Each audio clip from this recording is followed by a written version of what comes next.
ಕಡಲೆಕಾಳಿನ ಮಸಾಲ ಸುಕ್ಕ ತುಂಬಾ ಟೇಸ್ಟಿಯಾಗಿರುತ್ತೆ ಫ್ರೆಂಡ್ಸ್. ಒಂದ್ಸಲ ಮಾಡಿ ನೋಡಿ.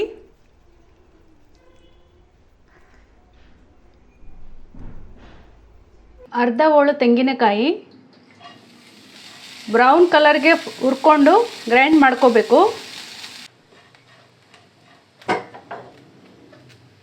3 ಟೇಬಲ್ ಸ್ಪೂನ್ ಎಣ್ಣೆ, ಸ್ವಲ್ಪ ಸಾಸಿವೆ, ಕರಿಬೇವು,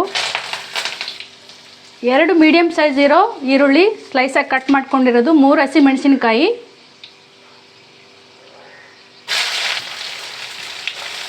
ಬ್ರೌನ್ ಕಲರ್ ಆಗೋವರೆಗೂ ನಾವು ಫ್ರೈ ಮಾಡ್ಕೋಬೇಕು.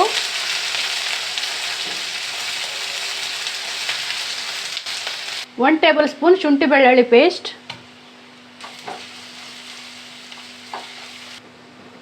1 ಟೇಬಲ್ ಸ್ಪೂನ್ ಧನಿಯಾ ಪುಡಿ, 1 ಟೀ ಸ್ಪೂನ್ ಖಾರದ ಪುಡಿ, 1 tea spoon garam masala, half tea spoon ಅರಿಶಿಣ, 1 ಟೀ ಸ್ಪೂನ್ ಉಪ್ಪು.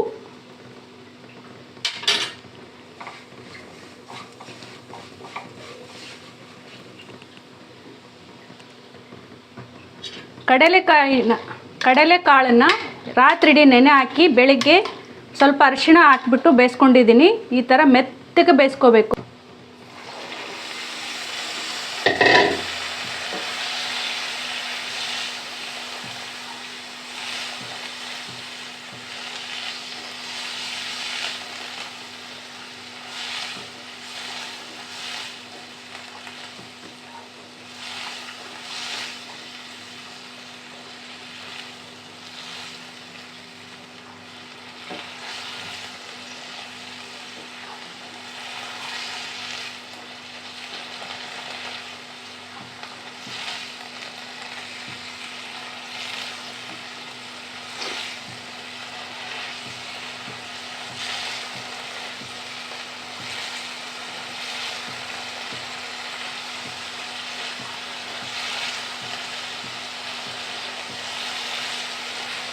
ಇದನ್ನು ಡ್ರೈ ರೋಸ್ಟ್ ಮಾಡ್ಕೋಬೇಕಪ್ಪ ಮೊದಲಿಗೆ.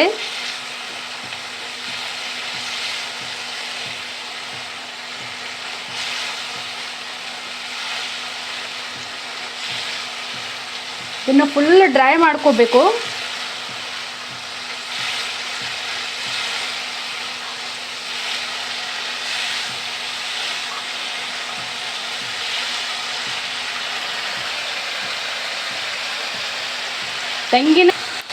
ತೆಂಗಿನಕಾಯಿ ರುಬ್ಕೊಂಡು ಬಂದಿರೋದು.